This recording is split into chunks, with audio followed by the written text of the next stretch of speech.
DSC నియామకాలలో అవకతవకలు జరిగాయంటూ అధికారంపై YSR Congress party నిరసన గళం వినిపించింది.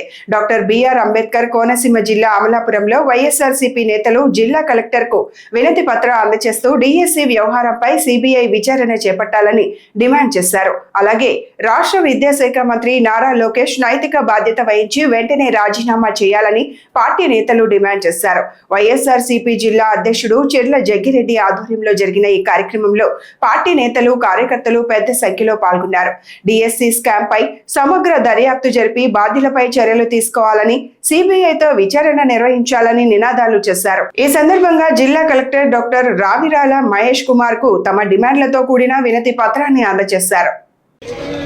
తద్వారా ఈ రాష్ట్రంలో ఉన్నటువంటి విద్యాశాఖ మంత్రి నారా లోకేష్ గారిని రిజైన్ చేయమని చెప్పి మా డిమాండ్ని జిల్లా కలెక్టర్ గారికి కూడా ఇవ్వడం జరిగింది. వాస్తవంగా మీ అందరికీ కూడా తెలుసు, ఏదైతే ఈ రాష్ట్రంలో ఉన్నటువంటి విద్యా వ్యవస్థ పట్ల, ప్రభుత్వాల పట్ల పౌరులకి, ప్రజలకి, విద్యార్థులకి అందరికీ కూడా నమ్మకం ఉంది.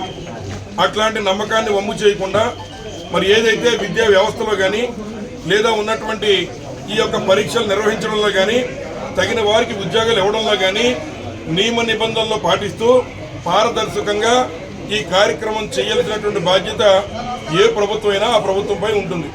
అటువంటి తరుణంలో మొన్న సెంట్రల్ గవర్నమెంట్లో జరిగినటువంటి నీట్ పరీక్షల్లో తప్పు జరిగిందని 21 మంది విద్యార్థులు తమ ప్రాణాలను సైతం బలి తీసుకున్నటువంటి పరిస్థితి మనం చూసాం. దానికి మరి అక్కడ ఉన్నటువంటి ధర్మాన ప్రధాని గారు ఏదైతే వారు విద్యాశాఖకి రాజీనామా చేసి నైతిక బాధ్యత వహించి రాజీనామా చేసిన పరిస్థితి అక్కడ ఉంటే, ఆంధ్ర రాష్ట్రంలో మరి డిఎస్సిలో జరిగినటువంటి అక్రమాలని కప్పిపుచ్చుకునే ప్రయత్నం చేస్తూ వారికి వారే క్లీన్ చిట్ ఇచ్చుకుని ఇవాళ లోకేష్ గారు కేవలం ముఖ్యమంత్రి తనయుడు కదా అనేటువంటి ఉద్దేశంతో ఆయన చేసేటువంటి తప్పులన్నీ కూడా ఈ రాష్ట్రంలో ఉన్నటువంటి విద్యార్థుల యొక్క భవిష్యత్తు మీద పడే పరిస్థితి ఉంటే దానికి కూడా స్పందించట్లేదు ఈ ప్రభుత్వం. ముఖ్యంగా మేము అడుగుతున్న డిఎస్సిలో జరిగిన అక్రమాలని మీ పత్రికా విలేకరుల ద్వారా ఇవ్వడం జరిగింది. ఏదైతే ఈ రాష్ట్రంలో బ్యాకాట్ ఆడుకునేటువంటి వారికి బ్యాకాట్ని కూడా ఒక గేమ్గా చూపించి మరి ఉద్యోగాలు ఇచ్చేటువంటి పరిస్థితి ఏర్పడింది. ఎక్కడైనా ఎవరికైనా ఉద్యోగం రావాలంటే పరీక్షలు రాయాలి.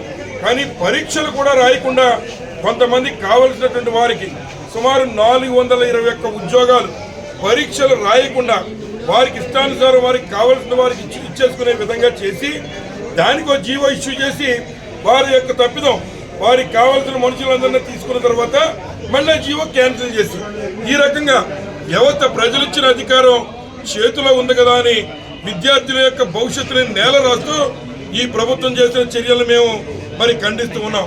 అలాగే మరి ఏదైతే కొంతమంది ఎవరైతే మరి స్పోర్ట్స్ని ఎంకరేజ్ చేస్తామనే మాట ప్రభుత్వం చెప్తున్నారు. మీరు స్పోర్ట్స్ని ఎంకరేజ్ చేసేటువంటి వారైతే తప్పనిసరిగా మరి స్వర్ణ పథకం వచ్చినటువంటి వారికి మరి ఉద్యోగం రావాలి. వారికి ఉద్యోగం రాలేదు.